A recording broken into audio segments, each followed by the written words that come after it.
الحمد لله رب العالمين والعاقبة للمتقين ولا عدوان إلا على الظالمين وأشهد أن لا إله إلا الله وأشهد أن محمدا عبده ورسوله أما بعد السلام عليكم ورحمة الله وبركاته. Mes frères et sœurs, comme convenu, le rappel d'aujourd'hui se porte sur la prière de witr, Salatu al-Witr. Qu'est-ce que la prière de witr? Comment la faire et quand la faire? Parce que malheureusement, beaucoup ont la croyance comme quoi la prière de witr est une obligation. Alors que l'imam Ali ibn Abi Talib radiyallahu anhu a dit que la prière de witr n'est pas une obligation, mais c'est une sunna instaurée par le prophète alayhi salatu wassalam. Effectivement, la prière de witr, et c'est une sunna fortement recommandée. Mu'akkada, il est très fortement recommandé qu'il faut le faire. Car le prophète alayhi salatu wassalam avait l'habitude de le faire. Dans ce hadith rapporté par Aïcha radiyallahu anha, il disait que le prophète alayhi salatu wassalam avait l'habitude de faire des prières surrogatoires du nombre impair la nuit. Ainsi, Aïcha disait que le prophète alayhi salatu wassalam ne dépassait jamais 11 rak'ahs la nuit pendant le ramadan, ni après le ramadan. Il faisait 10 unités de prière, puis finissait par un rak'ah, une unité de prière, le 11e qui est al-witr. Al-witr.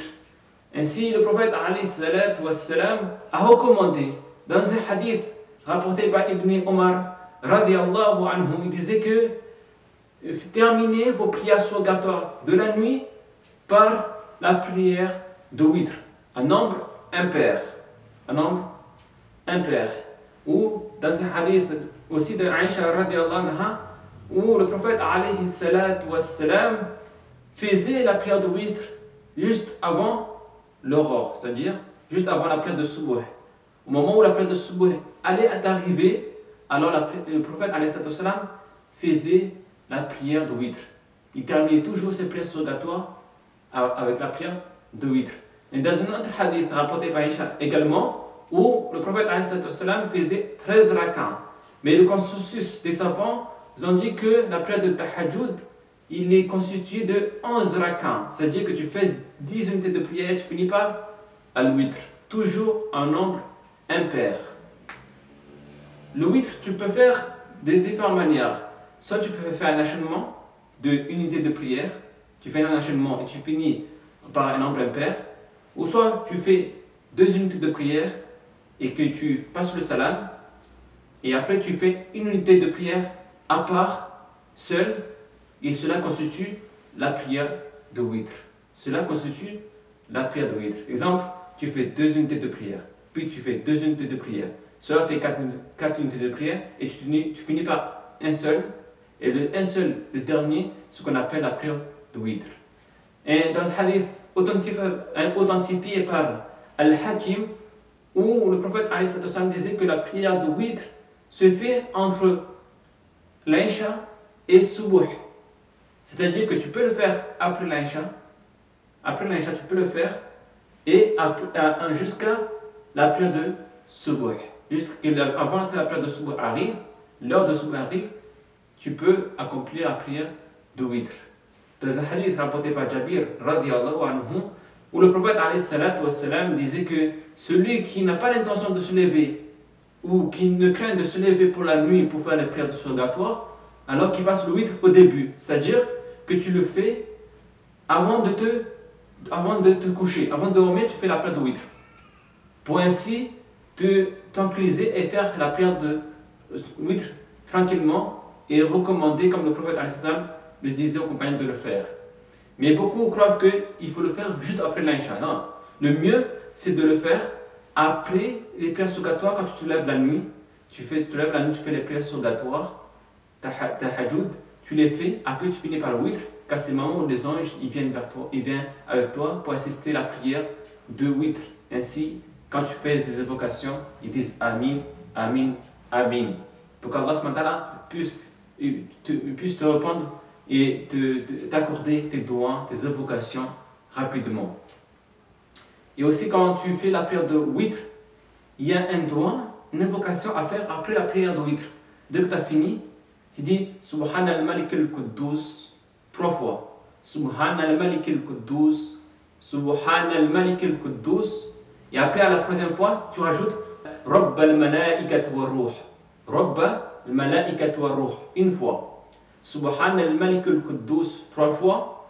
Puis à la fin, tu dis Rabb al-mala'ikat wa ruh. Quand tu as fini la prière de witr.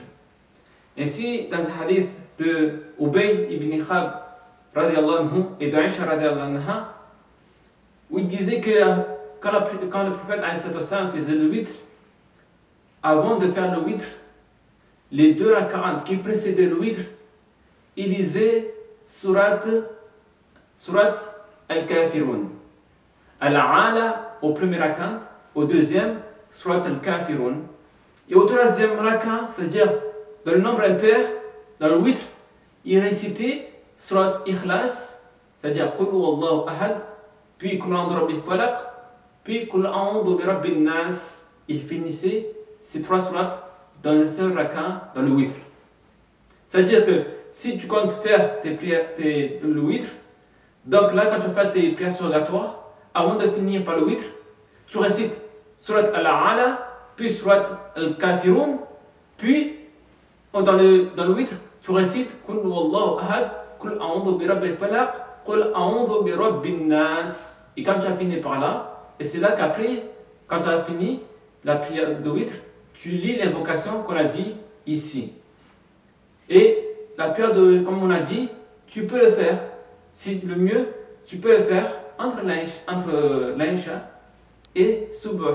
Mais le mieux, c'est de se lever la nuit, de faire la prière surrogatoire au nombre, comme le prophète comme il faisait, 11 rak'at. Tu fais 11 rak'at, tu fais 10 unités de prière, puis tu finis par le witr, comme le prophète le faisait.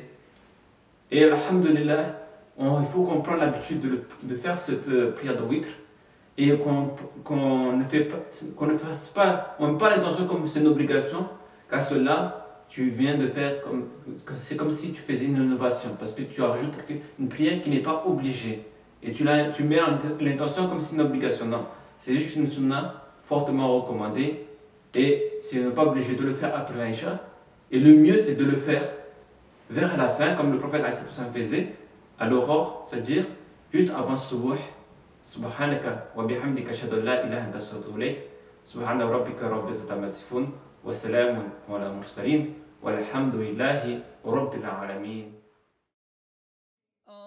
الدنيا لمن هي في يديه عذابا كلما كثرت لديه تهين المكرمين لها بصغر وتكرم كل من هانت عليه إذا استغنيت عن شيء فداه وخذ ما